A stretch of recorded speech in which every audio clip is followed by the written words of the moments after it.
Do we have a mass trans shooter epidemic here in the US? This isn't the first time that we've seen this. How about in Nashville Christian School, where 6 were killed, 3 of which were children, by a transgender shooter who happened to have a manifesto hating white people, hating Christians, and hating straight people. And now all of a sudden we're seeing another shooting at Joel Osteen's megachurch, of which this was a transgender woman from El Salvador, opened fire, AR-15, an AR-15 that displayed Free Palestine. Thankfully, this shooter was taken out by 2 good guys, 2 off-duty police officers. But this brings me back begging the question, is there a mass epidemic of transgender shooters?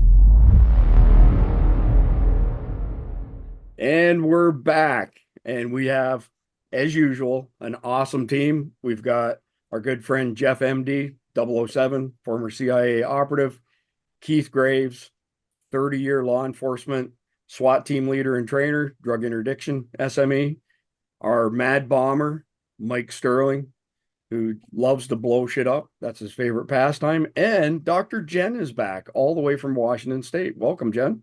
Thanks. So before we get into today's topic, which is the shooting last weekend at Joel Osteen's church in Houston, Mike, let's do the conflicted question and get that out of the way. Okay. Conflicted question of the day, and we will discuss this at the end. Is ambushing an equal force that is fighting against you an intelligent move, or does that make you a less than honorable adversary? I'll be interested to hear what everybody's thoughts are on that. So before we dive into this discussion around the shooting in Houston, we wanted to make it clear that it's just one of many things that's happening and in a coordinated effort to basically destroy America. So this graphic that's up on screen kind of connects the dots, ties stuff together. And Keith, since your background is law enforcement, you still train people in law enforcement. I'd like to go to you first. Tell me your thoughts as far as all of these things that are happening that are driving towards basically the destruction of America. Coming from California, where all evil starts and then spreads to the rest of America. When you look at stuff like open borders, race wars, all that stuff, it's all kind of started there and then spread to the rest of the United States. When you look at the active shooter, there is so much can fall into this. They're going to blame guns. Guns aren't the problem. Here you have an immigrant, which sounds like they didn't come legally in the first place. You have mental illness. On top of that, they've made it impossible for us to deal with people that are mentally ill, that are violent. All of this together is part of the problem, but it goes so much more than that. You look at our leaders, like our Democrat leaders right now, and they're just off the charts on how to destroy America right now. And it's easy to come out for them to just say, oh, guns are the problem. I'll give you an example. Yesterday, we had the shooting in Kansas City. Yes. Right, with the Chiefs celebration, and a bunch of people shot, and they're not mentioning the race. They're not mentioning everything else. Oh, it's unfortunate these people were shot. And then they move on, and it's out of the cycle. Same thing with this Houston shooter, because it doesn't fit the leftist narrative. If this was a white guy in Kansas City, if this was a white guy at the church and, had done any of this, all of a sudden they would relate it to Trump. They would relate it to all, right-wing conspiracy people are out to destroy America, when in reality, it's the leftists. Yeah, I couldn't agree more. Jen, do you want to weigh in on this before we dive into the actual shooting from last weekend? Yeah, I agree. I mean, before we can solve problems, we need to identify what the problems are, and we're not doing that. We're labeling people, and we're trying to spin things to a certain demographic, but we're not actually labeling the problems. So, with the shooting yesterday, who was involved in the shooting? What kind of weapons were they using? We're destroying our country because we're not holding people accountable, and we're not calling out the real problems. And, I was just talking with you all before the show about all the transgender people being involved in shootings. There's a huge, huge rise in gun ownership in that group. There's a huge rise in these guys using guns, but we also know there's a lot of mental illness in that group. And like no one's calling a spade, and until we do, we can't fix this problem. But they don't want to. They don't want to fix the problem. They want to hide that problem because it's helping to destroy things. And I believe that the goal is a one-party system. I don't disagree. Before we go to Mike, I will mention that if you guys didn't catch it, Chicago has some technology It's essentially microphones around the entire city that detects gunshots. Shot And spotter. that's it. Yep. The mayor, Brandon, whatever his name is, just announced last night that they are going to disable that system as of this Friday because it disproportionately flags a segment of Chicago's population. So it's even worse than we're not going to talk and just sweep it under the carpet. Racist. We're actually going to disable the law enforcement's ability to even respond or have prior knowledge. Shot It's spotter works great too. I mean, it goes off. You catch murderers all the time with kidding. shot spotter.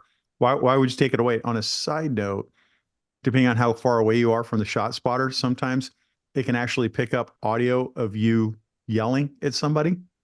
Like, so if you're a concealed carrier and get into a shooting, just be wary about what you say. Yeah. Well, I think it's safe to say in this day and age, you should automatically assume that you're being recorded in some capacity. Yeah. It's pretty unusual for you not to be recorded. So, Mike, big picture here. Give me your opinion on this destruction of America process that's been underway for quite some time and seems to be intensifying. Well, it's not like any of it's new. I mean, right there. Rules for radicals. Old Saul Alinsky. It's all written down right here. The whole Obama's thing. hero. It's always been here. And let's see, when was this first published? 1971. So you do realize by having that book in your possession, you are now on a list. Yeah, dude, you should see all the other stuff that'll have me on a list. If this is the worst of my worries, yeah. I remember when we invaded Iraq, how quick the bomb techs got scooped up. They've got their plans to be able to go ahead and do whatever it is that they want to do. And of course, it all revolves around power. Let's not call a spade a spade. They're not trying to make the world any better, anything like that. And it's power. It's always about power. Mm-hmm. So what do you got to do? You got to throw out the distractions out there as much as you can. You give them the bread and the circuses, and those few that won't hang out for the bread and circuses, you got to throw something else at them. You got to keep them snowed down under info. This may be kind of a little bit off topic, but one of the things that you make me think about, and on this slide talking about open borders, if you're talking about like what is best for the American people, we're not just talking about people coming in who are unvetted and who are potentially dangerous physically, and potentially military people from foreign countries coming in, but what about the health risks? I mean, we're talking about people, when we let people into this country through visas and through legal means, we vet them and we test them for lots of diseases. There's been a 300% increase in tuberculosis in the border counties of Texas. 13% of TB is not treatable. That's a death sentence. They don't even care. They're not testing for any of this. They don't care. All they care about is getting their 22 House seats or whatever. It's just unfathomable to me. What I'm seeing is just so disheartening. Yeah, it's pretty crazy. I'll just quickly go through this. Obviously, there's a lot of stuff that's been going on for many years from the left with regards to disarming citizens. Biological weapons in the context of this slide is not referring to things like anthrax. It's referring to things that come in a syringe that were forced on many people. Sterilizing the youth. We've touched on this before. The average 20-year-old today has the testosterone level that a 70-year-old male had 20 years ago, 73 years old, actually, if memory serves me correct. We have a huge percentage of males below the age of 30 who are completely sterile. Now, it depends whose study you want to believe, but somewhere between 30 and 50%. A lot of that's a result of processed foods being laden with excess amounts of soy, which destroys testosterone production. Fentanyl, we've discussed ad nauseum. PsyOps. I'm not a super conspiracy theorist on this Taylor Swift stuff. I'll be quite honest. I don't really give a shit. I don't watch the NFL anymore. As soon as they started kneeling for the national anthem, I said, peace out. But I have read some articles that compare Taylor Swift's influence to Google's as far as, offering certain information. And by her endorsing Joe Biden, they say it might swing 5 million votes. I don't know if I believe that or not, but I certainly believe there are PsyOps underway. Race wars. If you look at the polls before Obama got in power and after he got in power, with regards to people's perception of race wars, it's exploded thanks to Obama. Open borders speaks for itself. We know what's happening at the southern border. It's a complete debacle.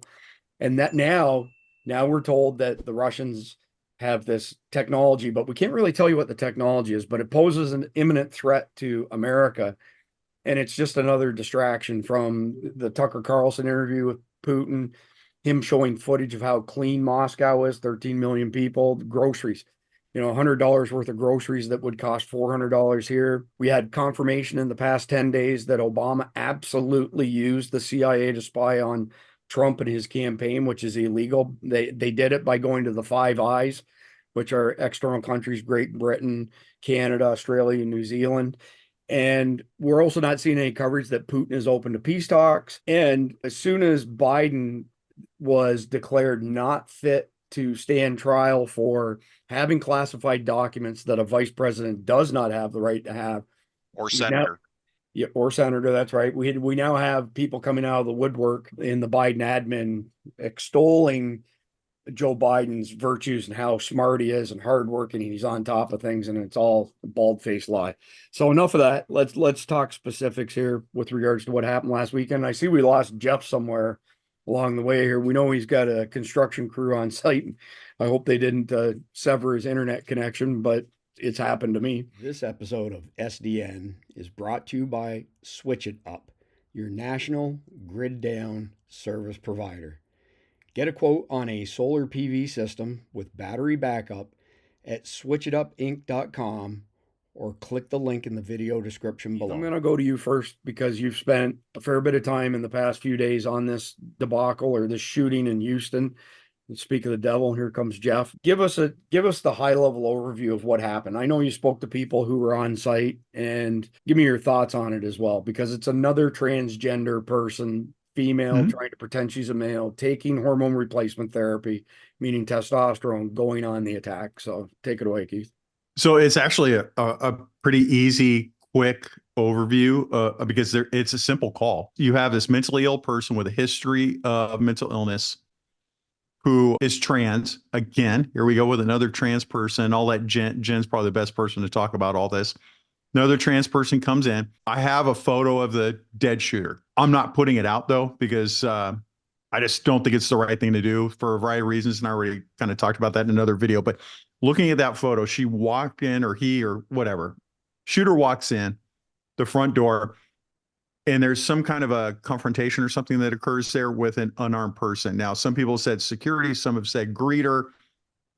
We should wait till the investigation all unfolds, but there's something happens there. Shooter pulls out from an overcoat or trench coat, pulls out an AR, also comes in with their son, a 6 to 7 year old boy, tries to use the kid as a shield for a minute, but it doesn't work. Scumbag. Yeah. Wow. And maybe gets a shot off, 2 shots off, but they hire off-duty officers as security there. They're earning a decent wage, so a lot of guys want to work there. I'm not going to tell you how many off-duty cops are there, but somebody told me the number and I couldn't believe it. It's a boatload. Like, you're not going to do anything there without getting dumped. There's just no way. There's uniformed guys, there's plainclothes guys. I think there were 3 shooters. The press is saying 2. There were 3. There was a alcohol beverage control agent, a Houston cop, and then a Harris County deputy. And they say they're off duty, but they're all employed by the church to do security. They engage. They fire a number of rounds. They fire a boatload of rounds because he, whatever, got an AR, is starting to shoot it up, and says they have a bomb and there's a backpack to go with it. So in their mind, I got a church full of people. I got an active shooter with a bomb. We're in a terrorist event. We've got a dumper now. For sure, those rounds came that hit the kid. The kid got hit, killed the active shooter, and another man got shot in the leg. I'm sure the leg shot and the dead kid, I don't know if the kid's dead yet. He got shot in the head. Last I read, the child is still alive, but in grave condition. Yeah, I heard it wasn't looking good. He's not going to recover. Those shots are going to come from the police. A lot of people are going to bash the cops. And I remember I was at Urban Shield, which is a very large SWAT exercise in America. We have overseas teams that come in every year. I was running one of the sites. I had Israeli commandos come through. and they did the best by far in this particular exercise. And I sat down with their team leader, and we had this great conversation because we had extra time. And I was asking him about active shooters there, active shooters here. And one of the things that he brought up is America needs to realize that the cops are going to accidentally kill other people, and they need to get over that. That's the price you pay. You know, you've got to stop this person or you're going to lose even more. And he's like, your people won't accept that. And that's going to keep harming the cops, basically. And I've held on to that. That was probably 15 years ago. And I just remember that. And I know that these cops are going to get hammered by somebody, even maybe their own department, for shooting this boy. And I'm sure they don't feel good about it. Yeah.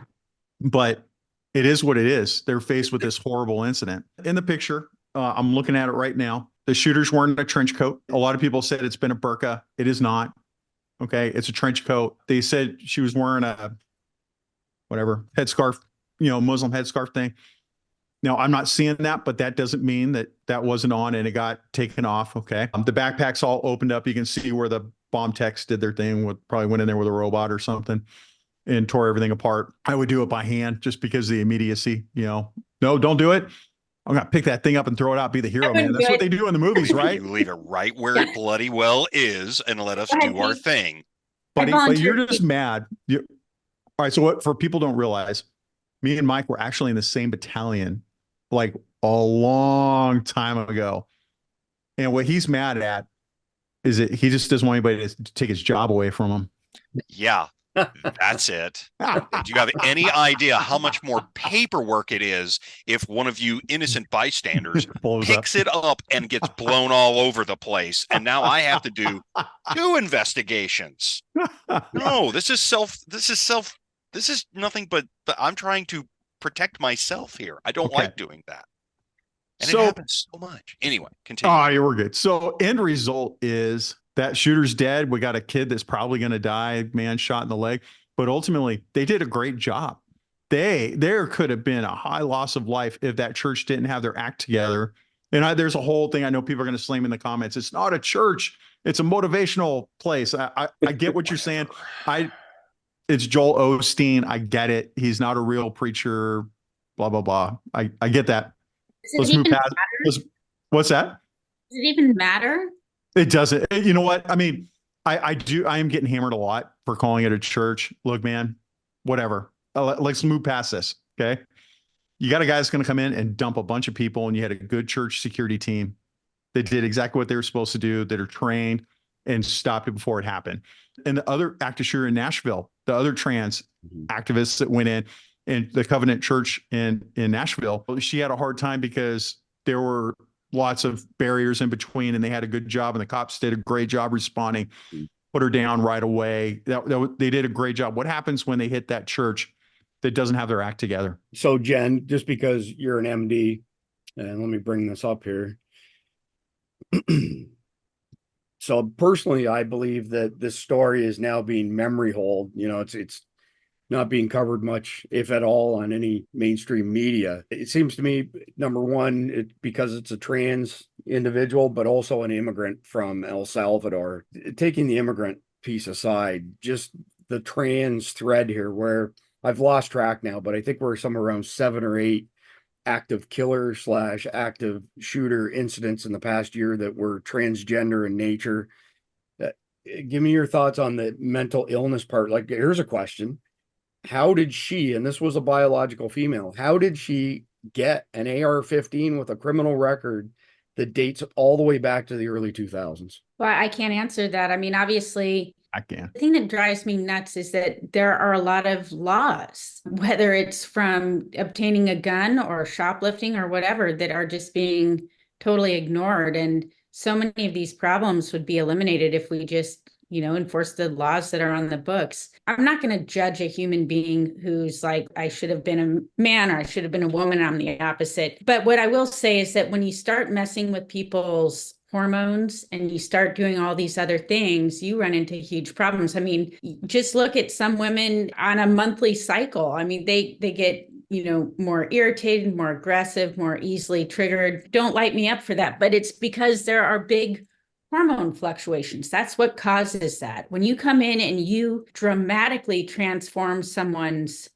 hormone levels, that by itself is making huge changes in brain chemistry and how you react to things. And we don't know, we haven't studied this, but I'll tell you that the number of trans people involved in shootings is pretty high on a percentage basis. And already we know the people who are transitioning they're not happy, they're not perhaps well adjusted. And then you throw big hormonal changes in there, and I think it's something that we need to look at. I think it's a problem. Yeah, I appreciate that, Jen. Keith, before you answer the question as to how this person managed to get a firearm with a criminal record, I will say this much. I competed at a world-class level for many years on our national powerlifting team. And people think that if individuals take performance-enhancing drugs like steroids and testosterone, that it'll take them from a zero to a hero, turn them into something that they're not. And that is not the case. It'll actually amplify what the person already is, but it won't change who the person is. And what I see in these instances of when you take somebody who's mentally unstable, and a woman in particular injected with testosterone, all it's going to do is just amplify all of that craziness. And we seem to be having a whole lot of instances where it's a male or a female to male transgender person, but not the other way around is the pattern that I'm seeing. But I'll get off that soapbox. Keith, I want to hear your thoughts on how she ended up getting a rifle with this lengthy criminal record. They can be prevented from buying a gun if they are deemed mentally unfit. So it becomes down to deemed mentally unfit. I've taken a lot of people that are just crazier than crazy can be, and they're still not deemed mentally unfit. It takes a lot to get there. And I think a lot of people think it's easy, that like the government can just, oh, we'll take you to court and, take away all your civil liberties. It's pretty rough. I don't have many people I've been able to do that to, and I've had some righteous ones. And the truth is the 2A community fights pretty hard against that in general. I mean, it has to be a high bar to be passed in order to take someone's civil liberties away. And it should be. And I tell you, like, these protections, I like them because I think way before I was a cop, I think it might have been easier to get people. We take people on a mental hold, and people are like, oh, you're on a mental hold, you don't get to have guns anymore. No, man, that's just a 72-hour hold to make sure you don't kill yourself. That's right. All that is, right? To be deemed mentally unfit, there's a whole bunch of stuff that comes after that. And I doubt that she got even that far. So I'm not suggesting that anybody can answer this question. Maybe it's just a rhetorical question, but she had a criminal record dating back to the early 2000s. How did she pass a 4473, or how did she get a gun when she's a convicted criminal? So arrests don't equal convictions, right? So I got to go back and look at her actual arrest history. There's a lot of people that get arrested and then it gets pled down to misdemeanors, or it goes away. Now, here's the other thing. The 4473, which is the form that you fill out to buy a gun from a gun dealer, you have to be truthful on that. Well, you can just lie. And then right? I mean, like, come on. I mean, like, well, I mean, a great example is, are you addicted to drugs? No. Right. How are you going to prove that? There's no database of drug addicts. There's you know what I mean? Like, that question, I always laugh at it because, like, the people that answer are like, yeah, I smoke weed, I want my rights, right? Well, don't mark that box. Say no. Who's going to prove anything? Then you can smoke weed all day and have a gun. The other thing too is you can be a part of a gang in El Salvador and have convictions, everything else. I don't know that those records would be found. No. So from what I read, she has criminal convictions dating back to 2003. So it's not just arrests, it's actual convictions. Yeah. And she's been here a really long time. It's not like here's the big point on that 4473. Questions K and L. Are you an alien illegally in the United States? Mm-hmm. Or are you a non-immigrant alien? Both of those will disqualify you for the purchase of a firearm. But if you lie, there's no master database for illegal aliens. There's no master database. It's not going to trump on a NICS check. Okay. But at that point, and so when you have chosen to break the law. Totally. more than once. Totally. Under Does Biden. that matter? We're not enforcing the laws. No, we're not. So, Yeah, what so was I the thinking? next many gun dealers have expressed that the ATF, like they'll do a next check, it'll come back clear, and then they'll release the gun. And then a week later, ATF will say, "Did you sell that gun?" "I did. I transferred it." "No, you need to get that back." Actually, Because that's the Phoebes right. doing And that, what's but- hilarious is the gun dealers, they try to get the gun back. Look, that's not my effing job. My job isn't no ATF. If it wasn't supposed to be, that's not my problem. You go get it. That person's dangerous. They're on that list for a reason. You go Mhm. get it. Don't make me go get it. Right. Yeah, And so you need to get that gun back. What? I laugh when I see those comments in the FFL group. It's like, come on, man. The end result is our system is broken up. Personally, I don't think I should have to do a 4473. I don't think I should have to do all this stuff. My personal opinion. I think I should be able to buy an M2 Browning on Amazon. But regardless of that, the system we have is an example. If you lie on a 4473, I remember that one time the ATF contacted our agency and said, "This guy bought a gun and he's not supposed to have it. Can you go get it?" And I remember I got the call and I looked at it and I'm like, no, this is your job. This is not my job.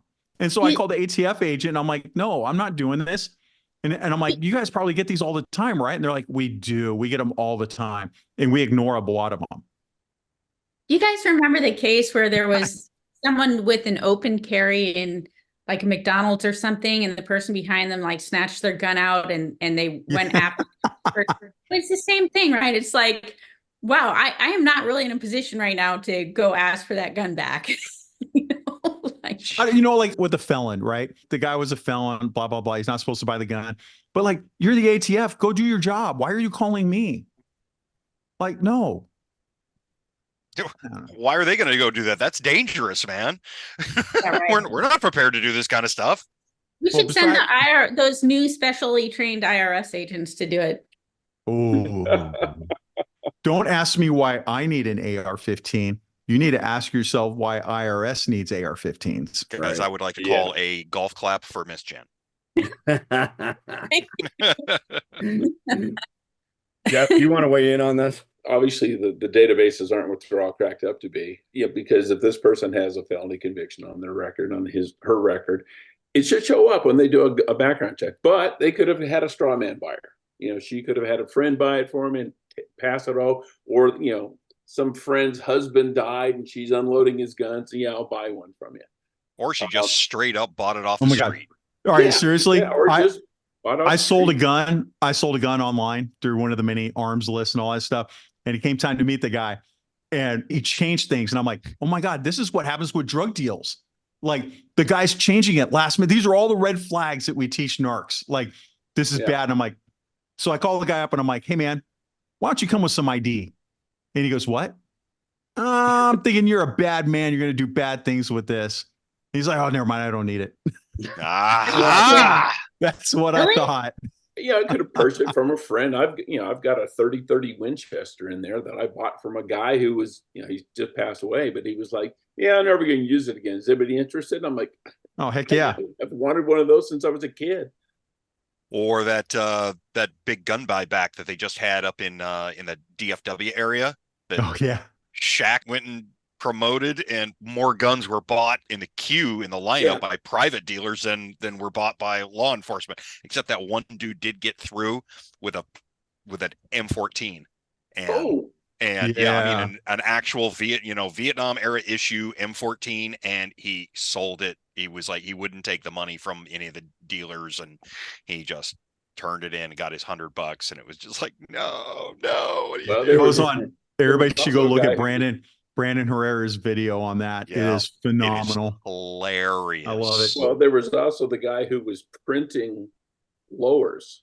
Right? Oh, He had a whole yeah. bunch of 3D Yeah, printed. We'll give you, like $500 for a lower. So he just printed up a bunch of lowers, cost him $50 each. It would turn Oh. around and sold them for $500. He made That is awesome. because there was no restrictions on the number of guns and how new they were or anything. There was That's a guy awesome. who had a channel on YouTube, and he would make guns out of old cast iron pipes and stuff. And they weren't functional guns, but they looked like a gun. Then he would go to these gun buybacks, get the money, and then he would shoot the video of him going to a gun store and using the money from Buy a that real gun. to buy real guns. And he did it a number of times before he got shut down, but it was millions of views on YouTube before they yanked it. Oh, yeah. As a That was government, awesome. former government employee, I can just about guarantee you, every government program does the exact opposite of what it's intended to do. Yeah. Right. Chris, the end result out of all this is the problem isn't the gun. The problem is mental illness. What person shows up using their kid, their child, as a shield to go kill other human beings? That's not about the gun. Yeah, that's That's moral about the bankruptcy. That's about the person. And we're seeing a trend. We're seeing a trend. I've been warning people on my channel for a year now. As the election gets closer, there are going to be more events. Just today, the Border Patrol union rep, and I know everybody bashes police unions, but you got to remember some police unions are good because they speak for the people that can't, because we don't have a First Amendment right. We can't speak. This is why I have a YouTube channel now, because I can finally say something. The Border Patrol union boss comes out and says, our membership is concerned because there is a rising tide of military-age males from China crossing the border. Are they here because the Chinese government is infiltrating them in here, or is there something else going on? We need to worry about this. People need to listen to that. It's going to get worse as the year goes on. There will be more active shooters. We are going to be back on talking about another incident that occurred, and it will always continue. And it is not the gun. They're just trying to disarm you. It all comes down to that they're not enforcing what they already have. They're not regardless of which side of the equation people fall on, and depending on whose numbers you want to believe. Well, number one, the Supreme Court's ruled that it is illegal to compile a database of guns and who their owners are, right? But we frequently hear that there are somewhere, say, 400 to 500 million firearms in private circulation ownership. Okay. Go Google this or DuckDuckGo, whatever. There's also multiple instances of the ATF saying that there are over 1 billion guns owned by private individuals. And how did they get to that number is a question unto itself. But here's the fact of the matter is that the genie is out of the bottle. So even if everybody was in agreement that, taking all the guns away from all the private citizens was a good thing, which it's not, clearly, you couldn't do it if you wanted to. And so if you try to enact any of that stuff like they've done in Australia, so in Australia, when they confiscated everybody's guns, go have a look at their violent crime rates using guns since then. It went up. So only the bad guys end up with a gun. So at this point in time, it's a moot topic as far as taking guns away from people, because you can't do it, especially the criminal element. Chris, real quick, you mentioned about databases. The government is prohibited by law from having a database of guns. Correct. However, for all you gun buying people, I think you need to be aware. When you go to a gun dealer and you do it electronically and you fill it up, because there are gun dealers that have programs like Fastbound and other programs that do the 4473 electronically. That's a database that company has a database that can be subpoenaed by the ATF, or it could be broken into by hackers. And then now the hackers can now see your home address, your social security number, where you bought the gun, what guns you have. Then there's gun dealers that do paper 4473s. That's the gun dealer you want. That guy's going old school. He fills out the form. He puts it in a paper book. And the only way anybody's ever going to see that actual transaction is if they show up at the gun shop and pull the paper copy out. Yeah, Yeah, so right when I after the refer to paratroopers showed SCOTUS, up. SCOTUS has said that whether it's the ATF, FBI, whoever it may be, cannot have a database of Americans and what guns they own. It's already been through SCOTUS a couple times. So you're right. The FFL is required by law to maintain those records of who bought guns from them. Just my 2 cents, man. My paranoid self. Hey, well, I don't disagree with you because of the next point I'm going to make. Is it legal for any of us, including, private businesses, to ask people to give us information on their race and those sort of things? It's not.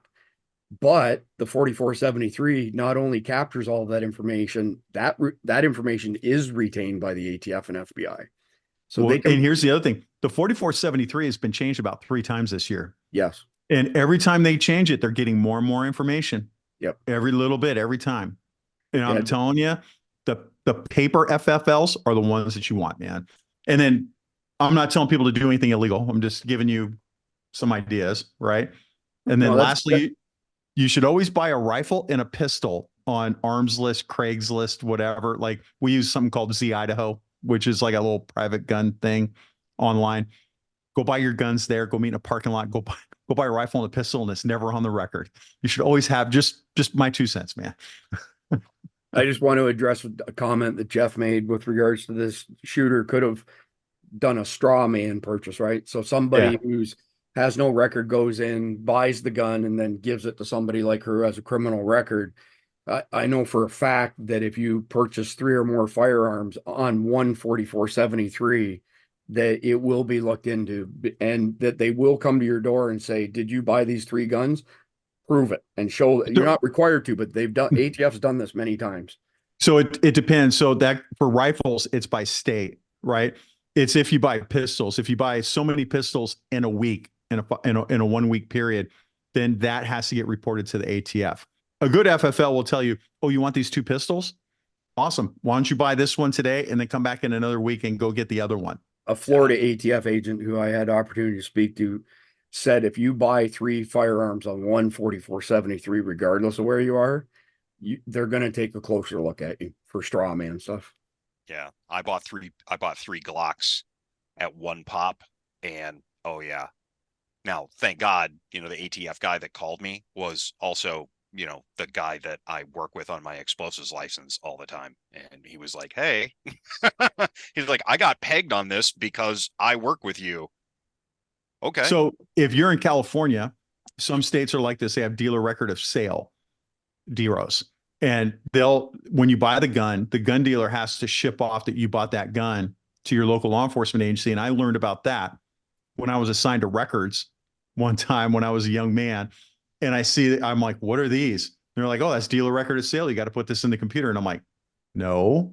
And I looked at it and I was in there, right? Because I lived in the city. I had police at the time. And I was like, no. And I remember like we finally got to the point where we started throwing them away. We never input it in the computer. It was like, there's just some stupid stuff, man. Again, it's not the gun. This shooter here, Yep. It's mental illness. They're coming across the border, bringing in these immigrants that shouldn't be here. There's a whole bunch of other stuff to go with this. It is not the gun. So we're right back to another great example, Keith, of yourself and other decent law enforcement officers who are unwilling to do unconstitutional things, immoral things, and therefore not complying with, say, Newsom's, orders, which is why he's now allowing people who have no status here. They don't have a green card. They're not a citizen to be law enforcement, much like the military, and saying, okay, if you put X amount of service in, we will give you citizenship, but having a very compliant police force that doesn't give a shit what the Constitution says. So I just put up a video today over Christian Warrior where I call them post 2020 cops. It's the guys hired after all the cops decided to quit because we're just tired of it. Go back and look at that video. It's a shooting in Florida where the cop heard an acorn drop on his car and he thought it was a suppressed weapon shooting at him. And he does this tuck and roll multiple times, gets up and unloads on his car thinking it's his prisoner shooting at him. And he's in totally conditioned black, right? It's horrible to watch. I break it down for church security people. Like this is how, like what I've seen and what these are train points, but they're hiring people they shouldn't be hiring. Right. And part of that is like this guy probably never should have been hired. He was hired in 2022. We go back.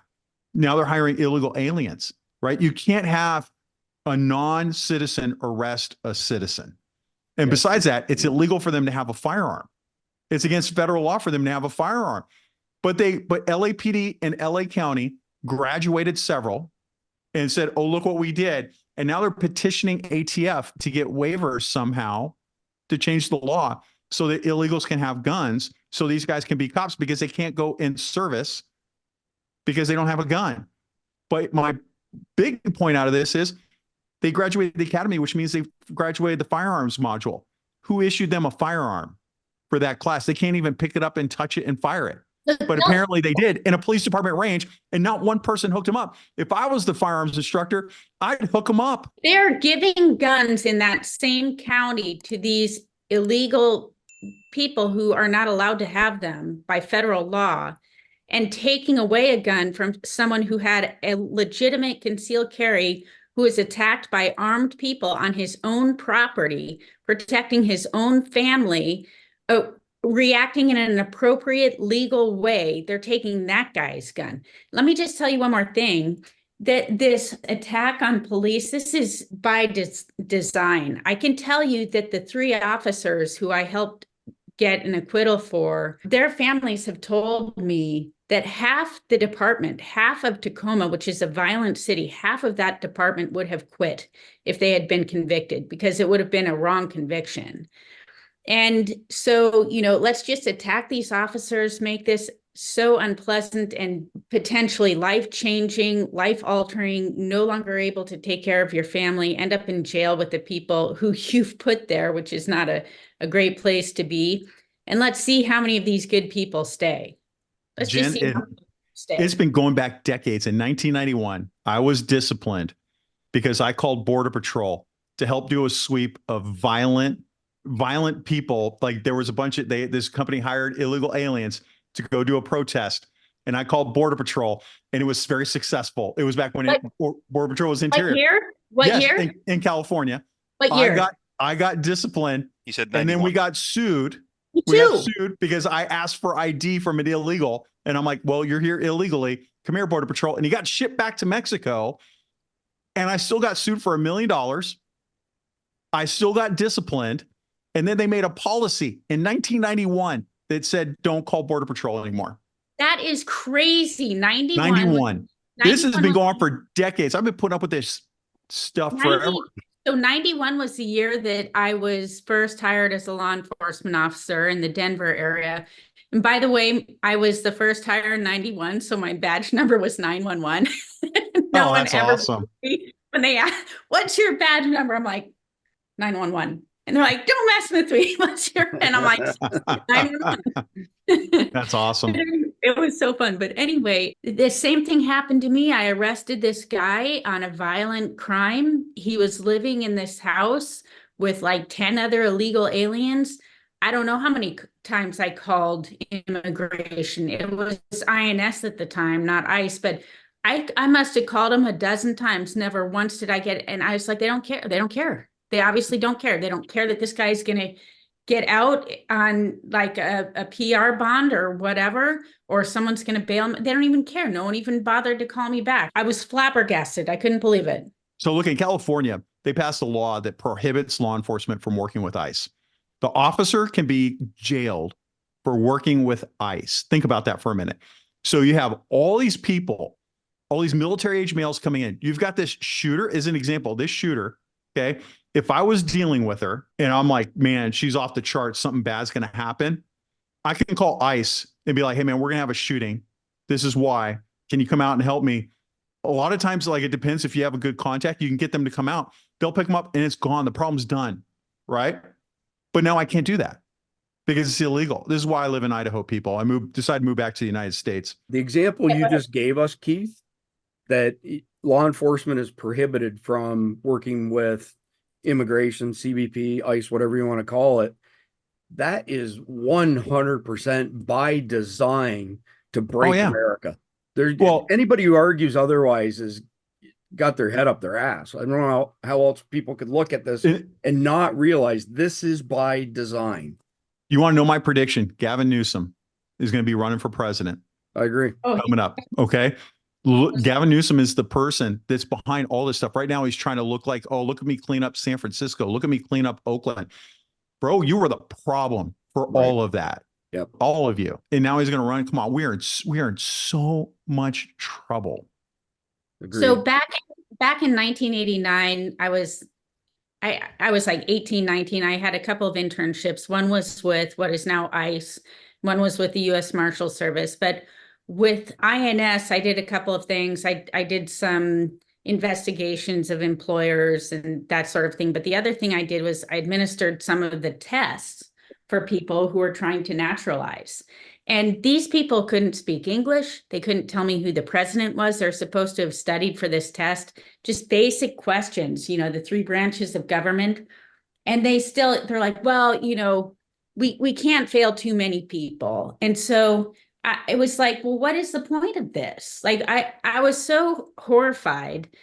It's like, you got to be kidding me. They would go after the person who accidentally hired the dishwasher who, wasn't naturalized, but yet let people in who can't speak English. And these are people who are supposed to have studied and, really are motivated to be in this country. It gets even worse. If you want to be horrified, go look up the statistics on Americans who can't identify the three branches of government, amongst other civics 101 stuff. It is a very sad story as far as our educational system is concerned. It's funny because when I do a lot of expert witness work and I sit, in the witness chair and I talk to the jury, and I am assuming that, these people are logical and intelligent, and then sometimes I hear some of the things that they say afterwards, and I'm just like, how are we even operating? I mean, the whole thing everything has started to crumble with the schools. And what I always say is that the silver lining of COVID, there were a couple, but one is that people started to realize, it's like when I'm in the emergency department and I put in orders for a nurse to take care of, I can't go check on everything. I've got my job to do. They've got their job to do. And so, the parent, it's like, I've got to earn money for the family. I've got to feed my family. I'm sending my kids to school. I'm assuming that they're going to get what they need because I can't check on everything. And COVID showed us really what these kids are being taught. And it was a huge eye opener for people. My daughter's a school teacher, and she told me that she does not want my granddaughter going to public school. She said, this is ridiculous. She's being told, this is in Idaho, being told that you can't hold kids back that aren't meeting the requirements. Everybody gets pushed forward. Everybody. I forgot how many school districts there are in Philadelphia, but I read a recent report that said it was something like 1% of students in Philadelphia were functioning at their grade level for math and English and just the basics. Less than 1%. Absolutely pathetic. Baltimore had what they did. There was a single high school in the Baltimore school district Unreal. that had students that were proficient in math for their grade level. An educated, intelligent population is dangerous to a party that wants to control at will. Yeah. That's just the truth. Well, stupid and unarmed. Right. Jeff, question for you. Since you worked around the world in a covert capacity, have you ever seen any other country not defend their border and let anybody come in like what we're seeing here in America? No, I mean, well, maybe Afghanistan because they didn't have a government at the time. But Or I've been in Europe. I mean, I got stopped on the street by a cop in Istanbul just because he wanted to stop me on the street and see who I was. Yeah, I was talking. This other guy came up and asked me for directions somewhere, and I kind of pointed him in the right direction. And this cop came up and questioned both of us. And the other guy was Romanian, and I think he thought the other guy was going to rip me off or something. I mean, I was dressed like an American businessman. But when the Romanian guy questioned why he was being stopped, the cop had this little leather notebook, smacked the guy across the face. The old days. Said, we're not in Kansas anymore, Toto. So we're going to do exactly what this guy tells us when he tells us and without complaint. And, he questioned us. He checked our passports and then he sent us on our way. But I tell you, I had a big pucker factor on that one. I just saw flashes of Midnight Express. Contrary to America now, cops will stop people and it's, why are you stopping me? And they're going to pull up, why are you stopping me? What are you doing this for? Even though it's a totally lawful right. They let's say they hit somebody and everybody saw it and you're like, come on over here. And they're like, why? Why are you doing this? You're doing this because I'm black. You're doing this because I'm Hispanic. You're doing this because I'm white, because I'm trans, because whatever. Yeah. That's why nobody wants to be a cop anymore. Jimmy, you ever spend time in a Turkish prison? Like gladiator movies.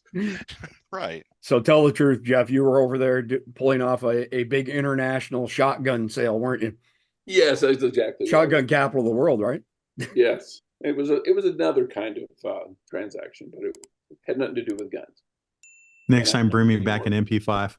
Yeah, I wish I'd bring me back an MP.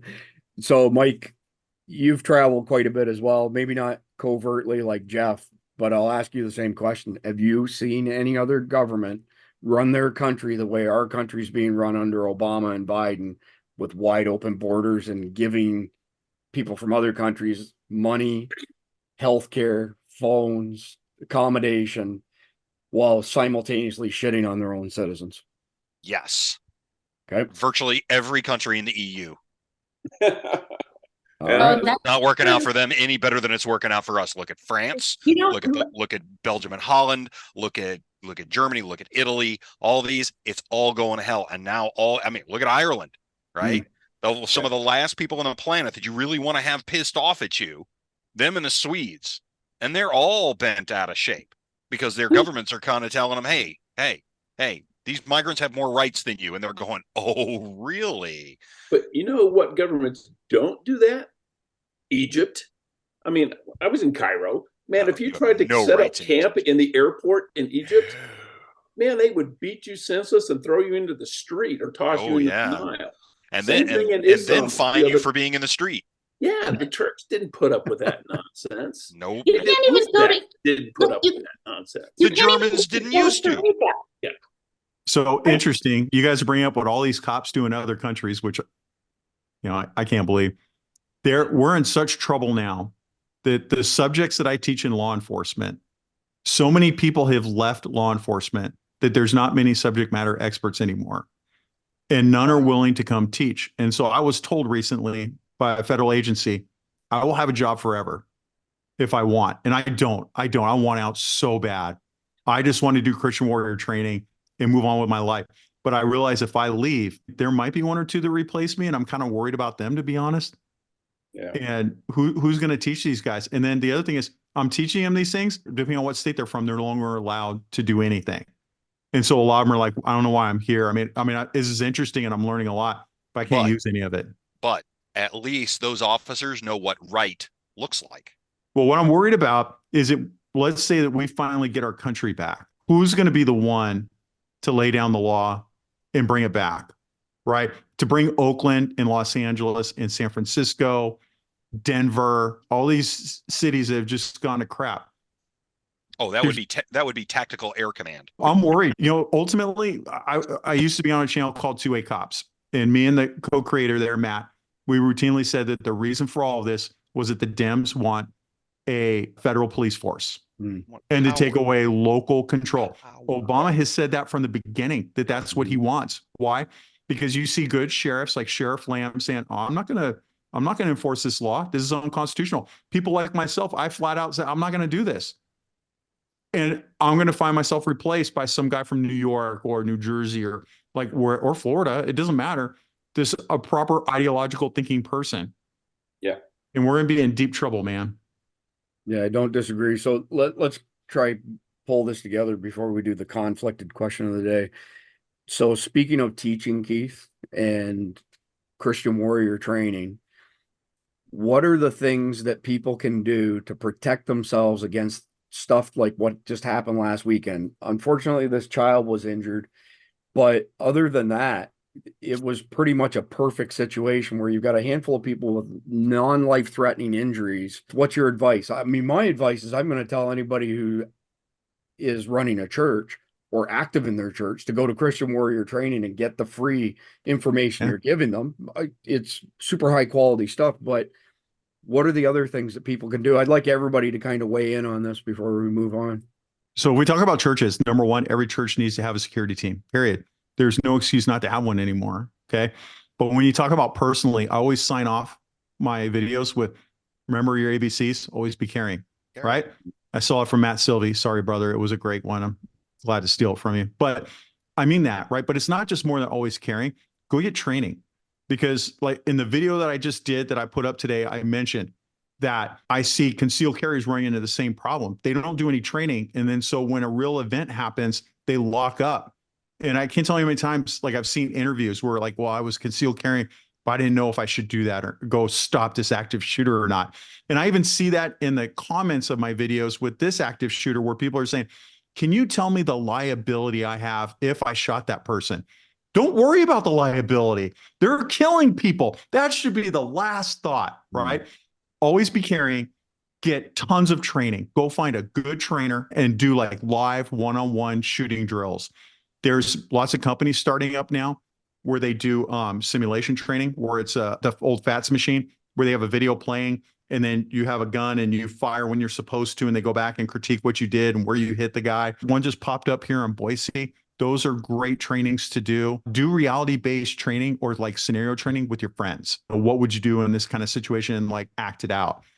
Anything like that will make you so much better. What you don't want to do is decide, well, I don't want to carry a gun today because I can't hide it. Or my favorite one, I don't bring my gun into church because it's church. God gave you that tool. Bring it in. There's this great incident where the cop, he had that view. And then an active shooter happened at the church, and he openly talks about how he watched everybody die, and the entire time he was thinking, why didn't I bring my gun in here? Wow. And Well, off body is an option too. You know, if you're wearing tight jeans, I don't like loose, baggy clothing. So a lot of times, especially in the summer, I'll have an off body carry. Look, man, when you have an active shooter, do you want to carry that tiny little Glock 43, or do you want to be carrying the big gun? I can tell you right now, if there's an active shooter, I want this. Yeah. I want this one right here because Rifle. it's got 16 rounds. I've got my red dot sight. I got a flashlight. I've got everything I need. And you know what? I can hide this just fine. I was just gonna say it. You know, when it comes to when to pull the trigger, when not to. It's like the old. I've said it before. Better to be tried by 12 than carried by 6. But I was thinking of the shooting, the school shooting in Pearl, Mississippi, several years ago, and it ended when the principal had to go. Vice principal had to go retrieve his personal firearm from his vehicle. But because of the gun-free school zones, he had to park a quarter of a mile away. So he had to run a quarter of a mile, get his gun, run back to the school, and then stop the shooting. But kids died in the meantime. If he'd had that gun in his desk drawer and he was trained to use it, I think he was former military, how many people would be alive? I know Yeah. Idaho legislators watch this show. Right now, there's a bill in your house right now for teachers to carry concealed if they have an enhanced concealed carry permit. Listen to what this man just said and pass that bill. All you do with those policies is you make a soft target softer. Right. You might as well put up, you have a neighborhood and you have one house that has signs up saying, no guns and no alarm system here. Okay, if I'm a burglar, that's my first stop. I'm not going to go to the house with the guy. My neighbor has one. It says, it has a picture of a crosshairs, and it's right in the middle. It says, "You are here," or this house is protected by Smith and Wesson. Those are not the people I'm going to go screw with. Target hardening works, period. Yes. Full stop. Mhm. Anybody who argues otherwise has got rocks in their head. I mean, a criminal is always going to take the path of least resistance. So Absolutely. if you've got activated lights, you've got tactical landscaping where you've got thorny bushes under windows, you've got all these deterrents, and the neighbor has none of that, they're going to go break into the neighbors. Look at what's going on with these invaders right now. I've mentioned it, I think, on the last episode of SDN. You can't scroll through X for 5 minutes without seeing one attack after another of these illegal invaders picking on the weakest members of society. There's one of a guy in New York last week, punches half a dozen women in the face as he walks by them. They don't attack athletic guys who could defend against it. They always pick on the weakest. So, Jeff, while you're on deck here, what advice do you have for people? Well, in general terms, carry and train so you know what you're doing when you need to do it. As far as for your homes, have security cameras up and make them obvious. I had some workers at my house recently because we're building a garage, and one of them points to the cameras and goes, "They have cameras." And I'm like, why would that bother you? But it did bother him, and I'm glad, because I'm like, yeah, that's just one of the like 7 I have. Every inch of perimeter of my house basically is covered. But yeah, make yourself a hard target and make it obvious that you're a hard target, because bullies pick on the weak kids. Bullies they don't pick on the 250-pound offensive lineman. Right. They pick on the little nerdy kid in the chess club. Yeah. So be in shape, be physical, and be confident, because a lot of it's your body language should say, don't screw with me. That video of that guy last week, that illegal invader in New York, he punched 3 or 4 women, and there was another woman who was in close proximity with her face buried in her weapon of mass distraction, and he roundhoused her and knocked her out. I can't believe that she wasn't even aware of what was going on around her, because the other women who are getting hit are screaming, and she's just like, yeah, whatever, what's going on Facebook, crap. Yeah, but the people are just totally unaware of their surroundings. 100%. Jen, what's your advice? I want to see Mike's expressions. Yeah, I totally agree. It perplexes me how unaware people are in every aspect of their lives. I mean, it's just not a good survival tactic. Break that down into actionable things that people can do when they're out in public, or where they should or should not be in public. Basically, what I'm trying to get to is I'd like to hear everybody's opinion. We got Keith's and Jeff so far on things that our followers can actually do to improve their situation and decrease the likelihood of them being a victim. For me, I'm 5'5", 114 pounds, whatever. I'm capable, but only to an extent. And so to me, looking at groups of people that kind of raise red flags for me, looking at people who are bigger than me, watching people's body language, listening to what they're saying, making sure that I'm in a place that I can escape from. All of those things are super important. The other thing is that I have saved my own ass so many times, I can't even tell you, just by listening to my little voice. If you feel nervous or you feel like there's something off, there's something off. Listen to it. Don't ignore it. Don't ever feel like, oh, it would be rude, or I might be viewed in a weird way if I say something or get out of here or whatever. Who cares?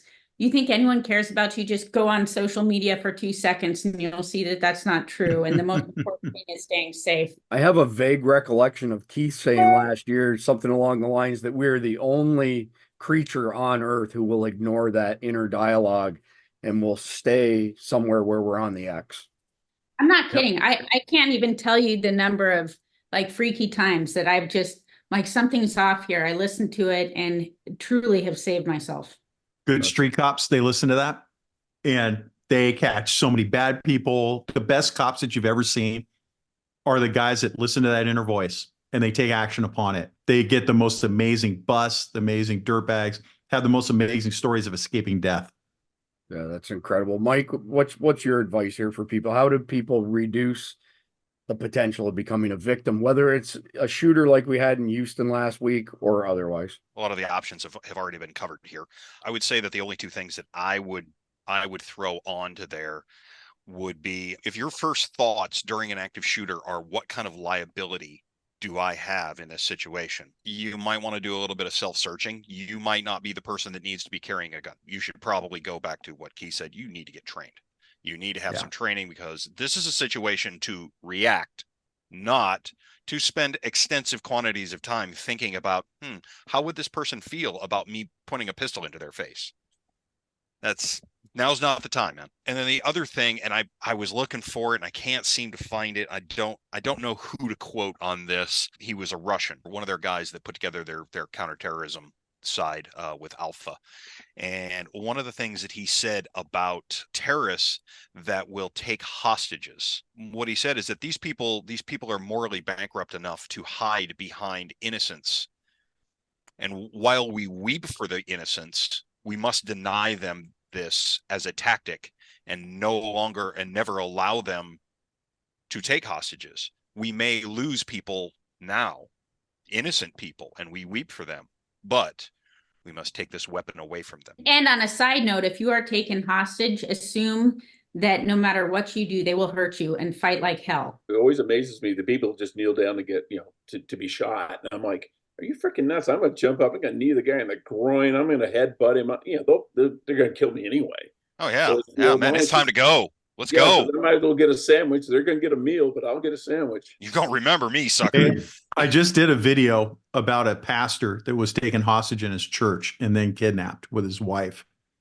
And over that, I talk about what to do if you are in a similar situation, about what to do if you are taken hostage and how to prevent that in the first place. Not to do self-promotion, but it actually is on target and it's actually free training. So go get it. One last thing I would like to add to Mike's comments is, yes, I agree with carrying a gun and reacting if you are trained and you're good. If you're not, you have no business carrying that gun. Good advice. You guys have hit all of the big topics, so I don't have a whole lot to add, and I don't want to repeat what you guys are saying, but here's what I will add. Is that if you don't have the finances to do live fire training on a regular basis, if you do not have the finances to hire somebody to professionally train you, there are some other options, and going to the range and standing in a stationary position and putting a little bit of lead down range is not one of them. But I will give Mantis X a shout out here. So they have a couple really good products for dry fire training. So this pistol here is outfitted with the Mantis X10, and it's actually pretty basic. So it's going to track things like, is the gun cantilevered? When you pulled the trigger, did you jerk it one way or the other? You'll end up getting this type of feedback here, where the blue line is where the barrel of the gun traveled before the trigger was pulled, and the yellow is after. So that shot there is a really good shot. Each ring is 1 MOA. And this was on the run. So that score of that particular shot, as you can see down here, was 94.7. And you can hit the play button and it will play through what that shot looked like. Let me pick one that's not quite as good. So this one is low 80s. You can see that there's more travel in the end of the barrel. At the very least, you can get that kind of feedback from the simple Mantis X stuff, but then you can go to the next level for the Laser Training Academy, which actually speaks to your stuff, Keith. So you can run very specific drills, and you have to have something better than the X10. You have to have something like the Mantis X Blackbeard X, which is this guy. The magazine is a battery and a Bluetooth modem as well. And then the bolt carrier group and charging handle gets replaced. So when you pull this trigger, you can hear it resets. It's also shooting a laser out of the end of the barrel. And when you set your phone up with the camera focused on a target, it will score you for those drills as if you were in an actual competition, like a USPA competition or something to that effect. So the Mantis X Blackbeard X, which is what this is somewhere around $325, $330 if memory serves me correct. You can get a ton of training with this without spending all of the money on ammo. And not only that, when you do the live fire training, you have to find somewhere that allows you to train in that manner, because no gun range, especially say an indoor range, unless they have a shoot house, is going to let you draw from your pistol and run a drill. Shameless plug for Mantis X. We are not an affiliate. We don't get paid by Mantis X. I dry fire weapons train many times per week. Has radically improved my accuracy since I started doing that. And last thing before we do the conflicted question, Mike, I will mention that we've been talking to a company called Armasight, which is really high-end night vision products. And that includes thermal, IR, and everything else. We are not an affiliate. We get no money from them, but they've been kind enough to give us a discount code, Survival10, at armasight.com, and you get 10% off any of their products. They have some really neat stuff. They've got some thermal products that could be or helmet mounted, but you can take it off, make it weapon mounted if you were to night hunting for hogs, that sort of stuff. So you'll hear us mention Armasight. Good guys. We're not getting paid, but I have had some firsthand experience with their products. It's next level night vision stuff. One more quick comment, by the way. A bunch of trolls saw fit to eviscerate me for our last video where I mentioned AARP and saying I must be anti-American, all this stuff. I knew that was coming. I am not a member of any seniors club whatsoever. And, Randy from Not a Rubicon is probably got the driest sense of humor of anybody on YouTube by far. And he mentioned something to me a while ago, and Mike and I have discussed this. He said, a lot of these assholes down below in the comments completely lack the ability to differentiate between sarcasm and an actual statement. So AARP was a joke aimed at me because I recently turned 55 years old. So Well, you always thanks for pin the advice. dumbest comment on top. That way everybody can see it. You know, maybe we should start Survival Dispatch News episodes by picking the asshole comment of the day from our last video, because Yeah. it'll be a tight competition, let me tell you. So, all right, Mike, hit us with the question. Let's wrap this thing up. I don't know about doing it by the day, maybe by week. That is a lot of work. Hey, Because having to sift through all those things, there's a we lot of have stupid enough people. comments from idiots like that we could do like a question of the hour 24/7 365.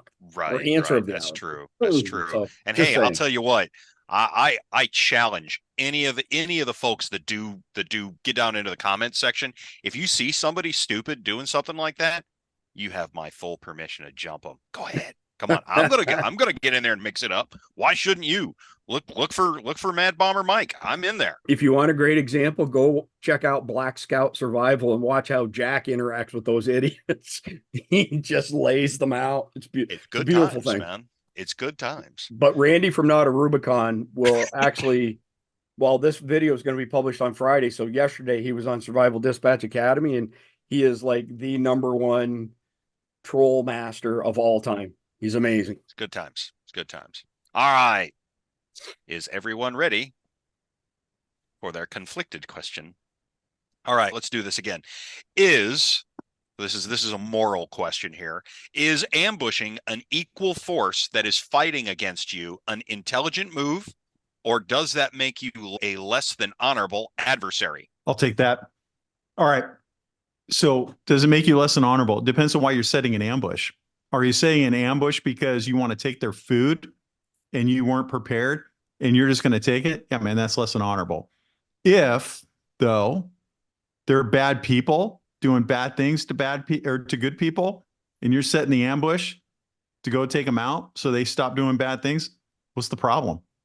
Just make sure you do it right. I prefer the L-shaped ambush. That works best. I would stay away from the box ambush. The box ambush, unless you have high ground, tends to cause a lot of casualties on your own. So practice the L-shape. Go with that. Think soap dish claymores. Remember making those, Mike? Soap dish claymores. No, I have absolutely no remembrance of anything like that. Toe poppers work well to initiate the attack, something like that. Just make sure that you're doing it for a good reason and you are not a criminal being a turd. Front towards enemy. They know the American soldier. Jen, do you want to address this? Yeah, so I mean, if we're talking about rules of engagement and you are truly in a combat situation or a live and die situation, I mean, the colonists won for a reason because they broke the rules, and it was more important to them to win. It was more important to the Viet Cong to engage in guerrilla warfare. And to me, it's more important to stay alive. Like hitting below the belt isn't allowed. I'm going straight for the groin. Yeah, you bet your ass. Any advantage I can get to win and survive, I'm taking. I'm ambushing them. So. Jeff? 100%. It's like, well, I can either kill them before they kill me, or I can't really kill them after they kill me. No, I'm all for it. If they're after me, get them first. And I'm with Jen too. Help the rules. I got in a fight with a guy once, and he had me down, and I bit the crap out of him, and you know what? He let go. People are like, you bit him? Yeah, damn right I did. So I'm with you, Jeff. I wrote it down just so you can see. Basically, if it's a kill or be killed situation, then Kill first. I think context matters, though, is what I wrote down, because Keith had important context. But if it's kill or be killed, absolutely take them out. And not even get a shot off. Like I don't want them to even get a shot off before I'm done. Is it bad that I have ambush points set out in my neighborhood just in case? No, that's prudent planning. Okay, You're up, Mike. I'm going to go back to what Keith and I heard back in the old days, and I'm sure some of the rest of you have as well. Ambushes are murder. And in this case, murder is the right thing to do. They should never even know what the hell hit them. An ambush properly done should be over in a second and a half. Period. overwhelming firepower. Nobody should know what the hell happened, or at least the people on the outside of the L should. And always remember, on the L, base of fire, right there, base of fire. If you can see that, base of fire goes at the L. Ambushes, that is the only way to go. Go with Rogers' rules for ranging. Let them get within close enough range that you can smell their breath. Let them have it and finish them with a hatchet. Tony Blauer has an interesting comment on ambushes. He said, by definition, there is no defending against a successful ambush. No. It's only if an ambush fails that you have a chance to defend yourself. No, Mike brings up a good point. Violence isn't the answer. It's the question, and the answer is yes. And on that note, It's a thing. appreciate everybody, as per usual, coming on Survival Dispatch News. I think we solved at least 97, 98% of the world's problems today. We'll tackle the other 2 or 3% next week. All right. It's only 92. We didn't get into anything outer space. We still got like 8% to go. Okay. All We right. did. We talked about Russian nukes in space. We didn't get We into did. it. We didn't solve dig it, into though. the meat of it. We We didn't only, solve we only it? mentioned it. We didn't Fair solve enough. Yeah. All right. Thanks, y'all. Peace out. Stay frosty. This video is sponsored by William Tell Archery Supplies, home of the Mini Striker Crossbow. Click the link in the description below to learn more.